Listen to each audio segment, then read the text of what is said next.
Taiwan is still hiring and they are actively looking for foreign English teachers, or FETs as they are called.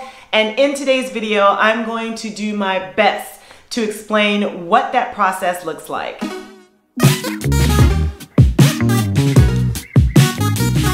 Hi, my name is Leah. If you are interested in what life looks like living and working abroad, this channel's for you.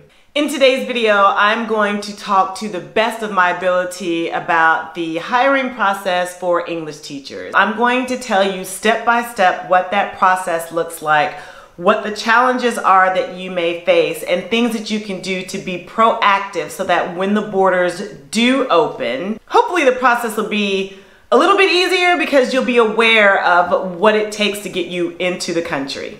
Let's get into it, shall we? Currently, in Taiwan, the borders are closed for foreign English teachers coming in. These changes of not allowing FETs in are only temporary.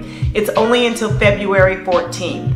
And the Taiwan government has done this because Chinese New Year is upon us, and they're expecting an influx of people coming in to celebrate the New Year. In an effort to responsibly control the spread of the pandemic, right now they're only allowing in certain people, which are usually residents of China, residents of Macau, Hong Kong, and Taiwanese residents and their family members who have an ARC card or an APRC card. After February 14th, the Taiwanese government will review the protocols. They'll review if there's any spikes in cases, if there's been any level alerts that have been raised, to make the determination if they're going to allow foreign English teachers to come in. This process that I'm getting ready to talk about is for the foreign English teachers who have already been issued a working permit. These are people that have applied for an ESL job, have been approved, had a job offer, issued a permit, and then the process kind of just fizzled out. If you are an English teacher and you are still interested in coming to Taiwan to teach, but you do not have a working permit, you need to go to this part of the video. My first suggestion is, if you have applied using a recruiter or an agency, please make sure that you keep in touch with them. Have them be your liaison in helping you get into the country. FETs will be informed about their invitation to come and teach in Taiwan before you actually arrive into Taiwan. They will give you the requirements that you need in order to enter the country, which include showing proof of your full vaccination, which is 2 doses. Foreign English teachers also need to submit proof of their flight and their hotel booking before you arrive into Taiwan.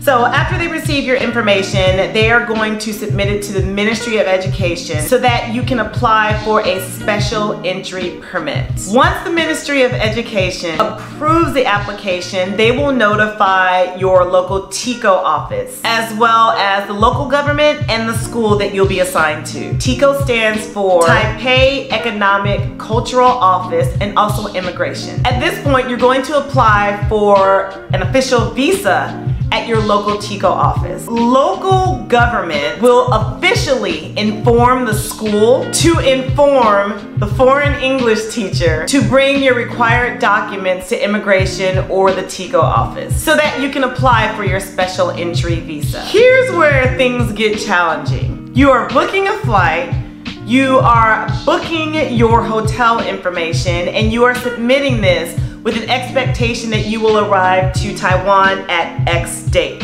Technically, it's supposed to take 15 days from the time that you submit each piece of paperwork for the approval process to happen. However, between submission of paperwork, between the approval process, the turnaround time, the special entry visas being approved, this whole process, if you're looking at a 2-week approval time for each office with the paperwork that you have submitted, that's going to be at least 6 weeks, 2 months. You should probably give yourself a 3 to 4 month window before you arrive in Taiwan. Ministry of Education, the Bureau of Education, the TICO office, and the Immigration office do not talk, and they do not collaborate. They don't play well together. So no one knows who's approving what and when it's being approved. Office number 1 doesn't know what office number 2 is doing, but they both need to be part of the process. This is why it's so important to have boots on the ground, to make sure that there is someone in Taiwan, your school or your recruiter, that can follow up on this information for you. So there are a few things to remember before you arrive in Taiwan. Number 1, you must have a negative PCR test which has been issued at least 72 hours before your arrival into Taiwan. This also includes if you're bringing any family members as well. You and your family must complete the quarantine system for entry. This is an online form that I will leave a link to below that basically registers your information with the government. It says who you are, your passport number, what quarantine facility that you're staying at, and where you will be going after your quarantine. You can do this up to 48 hours before you arrive into Taiwan, or you can do it upon your arrival in Taiwan. They'll have a QR code and you simply scan the QR code and you enter your information. If you are coming to Taiwan with your family, you can choose a group quarantine facility or a regular quarantine hotel. These will be paid at your own expense. Right now, if you choose a quarantine hotel, a local government volunteer will be assigned to you to help you through this entire process. You cannot take public transportation. You will be escorted specifically to an area that has quarantine taxis that will take you to your quarantine facility. You are not mandated to stay in a quarantine facility that is in the city that you will be living in. I stayed close to the airport because the taxi fees were much cheaper, and then just caught the high-speed rail home after my 14-day quarantine. So what if you are an English teacher and you do not already have a working permit? Does that mean that you cannot come into Taiwan? Here's the deal. There's no guarantee that teachers who do not have a work permit will be allowed to come in after Chinese New Year. But what I can tell you is that Taiwan will be reviewing how they can safely and effectively allow more English teachers to come in to fill these vacancies. Taiwan is still actively looking for English teachers. I would encourage you to be proactive. Continue to submit your resumes, because as soon as a policy is updated or changed that will allow for new English teachers to come in, you will be at the top of the list. Continue to keep in touch with those people that are responsible for filling all of these vacancies. I'm going to leave several links in the description box about recruiters that have really favorable feedback here in Taiwan about helping people through the process of coming from somewhere else to be able to teach ESL. My personal liaison or my personal recruiter, I'm gonna list her information in there as well. Her name is Sunday Lee. She has been immeasurable.